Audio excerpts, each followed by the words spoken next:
finance. Second, a clear indication of how public finance will mobilize the trillions of dollars developing countries need. Third, tapping innovative sources, particularly levies on shipping, aviation and fossil fuel extraction, based on the principle that polluters must pay. And fourth, a framework for greater accessibility, transparency and accountability, giving developing countries confidence that the money will materialize. First, boosting lending capacity for bigger and bolder multilateral development banks, and I hope some good news will come. That requires a major recapitalization and requires reforms of their business models, including so that they can leverage far more private finance.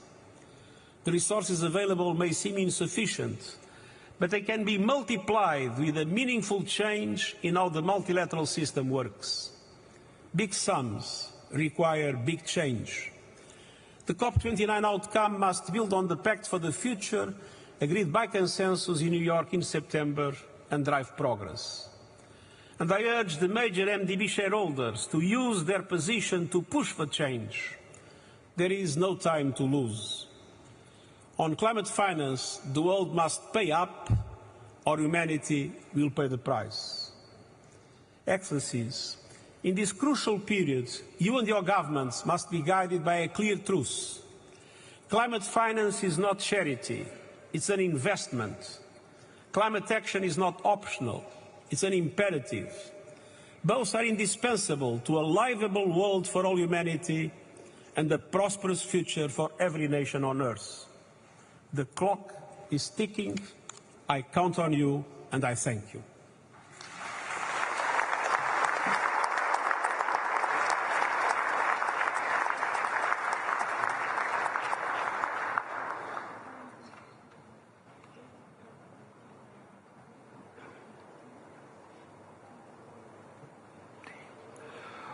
Thank you, Mr. Secretary General.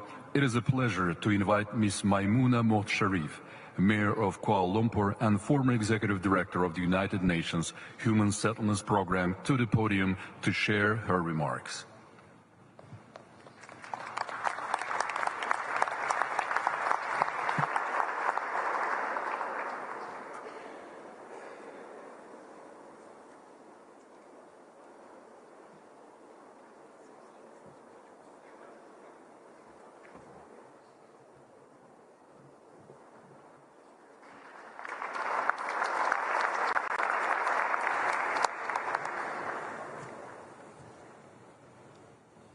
His Excellency Mr. Ilham Aliyev, President of the Republic of Azerbaijan, His Excellency Mr. Antonio Guterres, Secretary General of the United Nations, His Excellency Mr. Mokhtar Babayev, COP29 President, Excellencies Head of State, Heads of Government, Heads of the delegations to the 29th Conference of Parties of COP29, Ambassadors, Mayors, distinguished guests, ladies and gentlemen, Assalamualaikum warahmatullahi wabarakatuh, Salam Malaysia Madani, and good afternoon to all of you. It is a great honor for me to address all of you from the front lines of the climate crisis, speaking for all the major local governments network, the four mayors and community leaders, and as a woman leaders from the grassroots community, and also as a grandmother myself, I'm very grateful for the opportunity given by COP and given by the President to convey the voices of the common people. Due to the climate change and the extreme weather events, all our life, especially those of us from the vulnerable communities, have now become a daily struggle. Yet I can say that with absolute confidence that the people we serve are looking to all of you to continue to deliver on their hopes for a better future. As a former Under-Secretary General and Executive Director of UN Habitat, I welcome and congratulate the COP29 presidency for the collaborative and far-sighted manner, forming a partnership with Dubai and Belgium that ensures continuity in the deliberation and decision-taking as each COP. I also thank the COP29 presidency for the continued commitment to host the ministerial meeting on urbanization and climate change that was introduced at Sharm el-Sheikh during COP27 and was expanded to strengthen multi-level climate action in Dubai at COP28. Distinguished delegates, having returned to my country in February this year and having been appointed as the first Lady Mayor of Kuala Lumpur, the capital city of Malaysia, I can testify to the reality that the challenges of the climate change is very real. From the longest heat wave ever recorded in my region to the biggest storm in living memory, Kuala Lumpur, like many cities all over the world, is facing ever greater challenges on a daily basis. The only way cities like Kuala Lumpur and developing world can continue to contribute to the climate goals is to have a consistent annual funding to enable us to preserve urban green spaces and conserve our forested areas as carbon sinks. If we keep innovating to ensure our cities are walkable and invest more in public transport, we can further reduce carbon emission and over-reliance on motor vehicles. To adapt to extreme climate events, I also advocate for more nature-based solutions, including expanding the Smart City concept and making urban centers into biodiversity hubs and create biodiverse cities. Different spelling, S-I-T-I-E-S instead of S-I-T-Y. By 2040, there will be an estimated 1.3 billion tons of plastic polluting the air, water, and food we eat.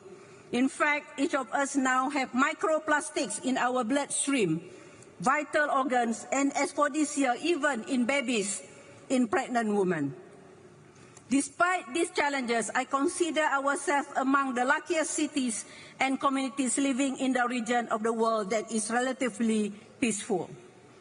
Mr. President, I thank you for the courage that you have demonstrated in hosting COP29 in Baku, which can only happen because you have managed to convince your fellow leaders to give peace a chance. For without peace, there can be no sustainable development, just as without sustainable development, we cannot win the peace. I thank you for Azerbaijan's contribution to the sustainable urbanization as you rebuild your cities, guided by the new urban agenda and the sustainable development goals. As you know, the Azeri poet Nizami Ganjavi, in his wisdom and his poetic expression, said that, quote unquote, in the hour of adversity, be not without hope, for crystal rain falls from the black clouds. In adversity, we can find opportunities. Let us dig deep in ourselves to find the will to give peace a chance, to make peace with nature, and to make peace with ourselves. I humbly call upon all member states to strengthen multilateralism and strengthen the hand of multilateral organizations like the United Nations to ensure that we leave COP29 with more concrete actions, timelines, funding to save the planets of today's and future generations. Without collaboration and cooperation, without a whole of society approach, we cannot hope to survive into the next century. The Loss and Damage Fund and this COP29 is finance COP and enabling COP. Let us make sure that the available funds reaches the most needed. Excellencies, ladies and gentlemen, I also would like to thank the Nazami Kanjavi International Center for giving me a platform to continue flipping the script on urbanization. I'm very pleased to belong to the COP29 International Advisory Committee organized by the NGIC as a platform for the like-minded eminent leaders and scholars to share their experiences and innovative ideas with the COP29 presidency. I'm glad to say that it is also a gender parity platform, and we will continue to share our recommendation to ensure there is follow-up action during the 12th NGIC Global Baku Forum next year. As we begin our 2-week celebration, let me also urge all member states and all key stakeholders present here today, particularly the business sector, to work collaboratively and find ways to make immediate serious action so that we can have this planet a better place than when we inherited it. More importantly, we need to do it now. And as the Malaysian Minister of Environment said at COP16, planet, profit, and then planet, people, and then profit. Mr. President, distinguished delegates, once again, I thank you for this opportunity to sound the clarion call for stronger multi-level climate action. I have always said enough declaration. We want declared action with implementation. Let us take heed of the word Nizami Ganjavi again, speaking to us from the century past, that in our darkest hour, let solution rain down on us to allow us to find the will to live up to the commitments we have made to heal the planet for future generations. Together, let us give planet, people, peace and peace a chance. Together, we should and can fulfill the pact of the future. To all the heads of states and to all leaders, please stop all wars, as no sustainable development without peace and no peace without sustainable development. And let us aspire to inspire before we expire. Thank you.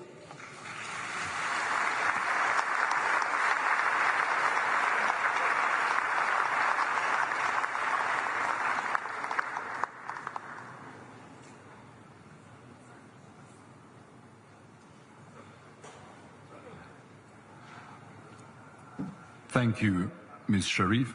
Ladies and gentlemen, NASA astronauts Sunny Williams and Nick Hague from the International Space Station shared a video message of gratitude for the COP29 event with special recognition of Azerbaijan's efforts. Greetings from the International Space Station. I'm NASA astronaut Sunny Williams, along with my NASA crewmate Nick Hague. When we look down on the Earth from 260 miles above, it's clear how interconnected we all are. We orbit the Earth every 90 minutes and can see how our planet is changing, from increased extreme weather like hurricanes to shrinking glaciers and increased wildfires. Through instruments on the space station and our fleet of Earth-observing satellites, NASA and our partners are observing our planet and the effects of climate change and making our data free to the world. Our missions help gather information about rising seas, greenhouse gases in the atmosphere, global surface temperatures, the warming ocean, deforestation, and plant and animal life in a way that you can only see from space.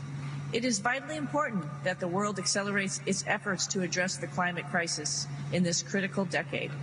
On behalf of our international crew, thank you to Azerbaijan and everyone in COP29 for your efforts to protect the beauty, wonder, and diversity of our home planet.